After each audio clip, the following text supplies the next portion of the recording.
कभी ऐसा हुआ है कि ऐप्स लोड ही नहीं हो रहे, वीडियो गोल गोल घूम रहा है और मैसेजें की जा ही नहीं रहे। हम सब सोचते हैं कि यार ये शायद नेटवर्क की ही कोई प्रॉब्लम होगी। लेकिन क्या हो अगर ये दिक्कत आपके फोन या टावर की नहीं बल्कि हजारों मील दूर चल रहे किसी युद्ध की वजह से हो? आहा, तो सवाल यही है, क्या एक युद्ध सच में इंटरनेट बंद कर सकता है? चलिए, आज इसी सवाल की तह तक जाते हैं और इस पूरी बात को एकदम आसान भाषा में समझते हैं।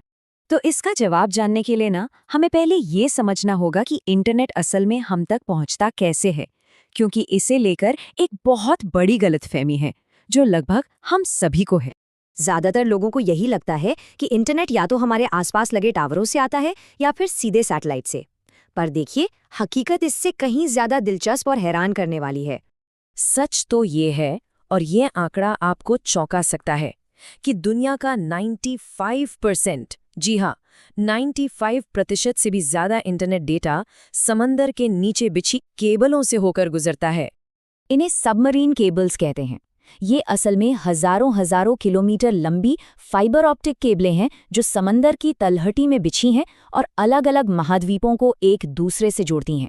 मतलब जब भी कोई वीडियो स्ट्रीम होता है या कोई वेबसाइट खुलती है तो वो सारा डेटा इन्हीं केबलों के जरिए पूरी दुनिया का चक्कर लगाता है। और बस असली मुश्किल यहीं से शुरू होती है। ये जो फिजिकल केबलें हैं, जो हमारी पूरी डिजिटल दुनिया की रीढ़ की हड्डी हैं, ये बहुत आसानी से किसी के भी निशाने पर आ सकती हैं। देखिए, ऐसा पहले भी कई बार हुआ है। कभी जहाज़ों के एंकर से ये केबलें टूट जाती हैं, कभी भूकंप की वजह से इन्हें नुकसान पहुंचता है, और तो और इन्हें जानबूझकर भी काटा गया है। तो ये कोई काल्पनिक खतरा नहीं है, ये एक असली खतरा है। अब जरा आज के हालात को समझिए। जिस इलाके में इस वक्त तनाव बना हुआ है, वहां है हॉर्मुज़ जलडमरू मध्य। अब ये जगह दो वजहों से बहुत ज्यादा जरूरी है। एक तो यहाँ से दुनिया का बहुत बड़ा तेल व्यापार होता है, और दूसरा यहीं से कई बहुत ही अहम सबमरीन केबलें गुजरती हैं जो मिडल ईस्ट को भारत, यूरोप और पूरे एशिया से जोड़ती हैं। तो अब सवाल ये उठता है कि अगर सबसे बुरे हालात में इन केबलों को कुछ हो गया तो इसका सीधा असर हमारी इंटरनेट स्पीड पर कैसा दिखेगा? इसका असर कुछ ऐसा देखने को मिल सकता है। वीडियो अटक अटक कर चलेंगे, शायद लोड ही ना हो। ऑनलाइन गेमिंग में बहुत ज़्यादा लैग मिलेगा, जिसे पिंग कहते हैं। हो सकता है ऑनलाइन पेमेंट बार बार फेल हो जाए। और हाँ, कुछ खास इलाकों में, खासकर जो इंटरनेशनल सर्विसेज हैं, वो तो शायद कुछ देर के लिए बंद भी हो जाएं। लेकिन यहाँ एक अच्छी खबर भी है। इंटरनेट इतना भी कमज़ोर नहीं है जितना लगता है। चलिए अब ये समझते हैं कि पूरी दुनिया का इंटरनेट एक साथ बंद क्यों नहीं होगा। कई लोगों को लगता है कि केबल कट गई तो क्या हुआ, सैटेलाइट इंटरनेट है ना।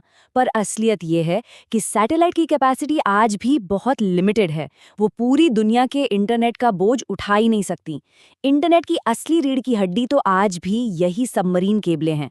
देखिए, इंटरनेट को ना बहुत ही स्मार्ट तरीके से बनाया गया है। इसमें हमेशा कई बैकअप रास्ते होते हैं। इसको ऐसे समझिए, जैसे सड़क पर अगर एक रास्ता बंद हो जाए तो ट्रैफिक को फौरन दूसरे रास्ते पर मोड़ दिया जाता है ना। बस बिल्कुल वैसे ही अगर एक केबल में कोई दिक्कत आती है तो डेटा ट्रैफिक को ऑटोमेटिकली दूसरे बैकअप केबल पर भेज दिया जाता है। इसी को कहते हैं रीरूटिंग। तो सबसे जरूरी बात यह है कि इसका नतीजा होगा इंटरनेट का स्लो होना, शटडाउन होना नहीं। पूरी दुनिया का इंटरनेट एक साथ बंद हो जाए, ऐसा होना लगभग नामुमकिन है। तो आखिर में इस पूरी बातचीत का निचोड़ क्या है? ये पूरी बात हमें इंटरनेट की एक बड़ी और बहुत ज़रूरी तस्वीर दिखाती है। तो अगली बार जब इंटरनेट इस्तेमाल करें तो ये याद रखना चाहिए कि ये सिर्फ एक वाईफाई का सिग्नल नहीं है। ये एक बहुत बड़ा ग्लोबल सिस्टम है जो समंदर के नीचे बिछी केबलों और दुनिया में चल रही जियोपॉलिटिक्स पर टिका है। और अगर इंटरनेट अचानक से धीमा हो जाए तो क्या पता वजह आपका नेटवर्क नहीं बल्कि दुनिया में कहीं और चल रहा कोई तनाव हो।